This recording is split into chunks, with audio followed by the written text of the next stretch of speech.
what has always hit us as black people, what are our opponents? What is the strength of our opponents from time to time, from generation to generation?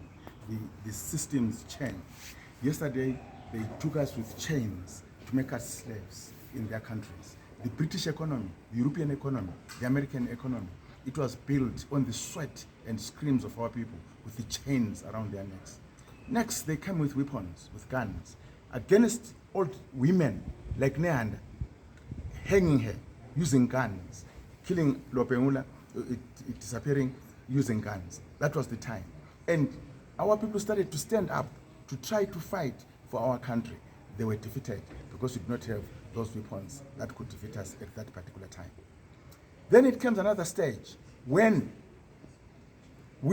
our people stood up to fight, to argue for the universal suffrage, the right of our people to vote, since they brought this voting system to us, which they call democracy.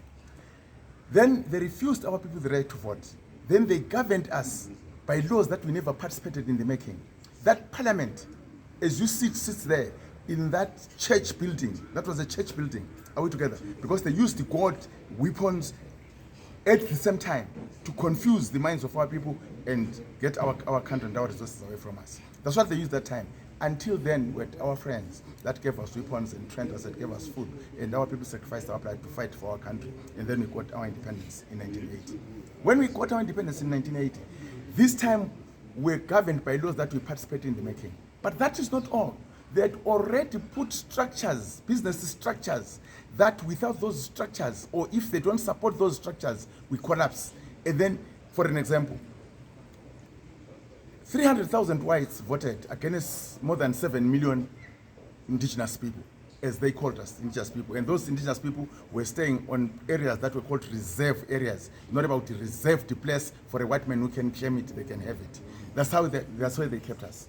When they kept us there for that particular time, we had problems as a people. We started to try to say, okay, let us vote, let us be part of making laws. They refused us. Actually, they detained our leaders for more than 12 years in Konabudzingwa. Detained them for more than 12 years. Until then, our people decided to go and find friends that can give us those weapons and training that we fight for our country. We fought for our country and we got our independence in 1980. And it is recorded, it is in history. It was not given to us in suitcase. It was given because we sacrificed our blood to fight for it. Yeah, let's fast But they forward. started using their economical structures.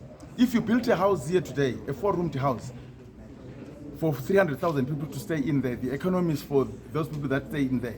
If now you include another 7 million, will you still use the same foundation to build on that foundation, a 4-roomed house? Collapse. So the whole thing collapses. It's either it collapses because of the weight of the people that have come into that economy, or it is collapsing because the structure itself cannot hold our people.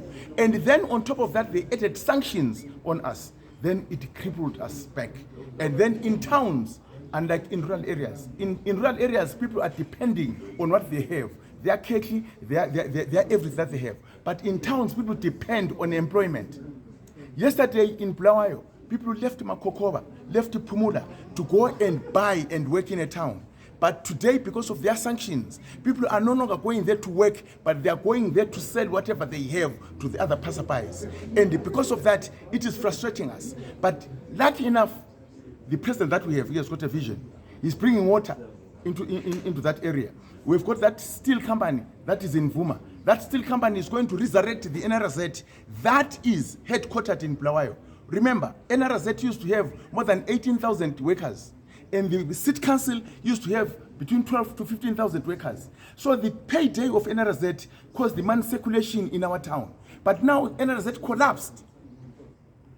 Are we together? Because of sanctions and other factors that affected us. Because even the ports that we have there, they were British made. Everything were British made. So any sanctions, if China was to sanction us today, or Russia to sanction us today, or India to sanction us today, those sanctions would have impact to us. But our banking system, all our systems were structured from an imperialist method and manner. So any gem that they put into it, they can jam the whole thing, it collapses. So that is why it's there. But now, once we have got that steel company, we resurrect railways, now in our own terms. We resurrect the water system in our own terms. As we have resurrected the electricity through Unit 7 and 8 in Wange, through our terms, then their sanctions won't apply or won't be effective on our economy. So come next elections, what are your expectations? Not next elections, even from now. They can occupy the council, but will occupy the houses. The housing structures that are there, I don't want to mention them now. You'll come to Bulawayo, you'll witness when the president comes there. There's a lot that is happening.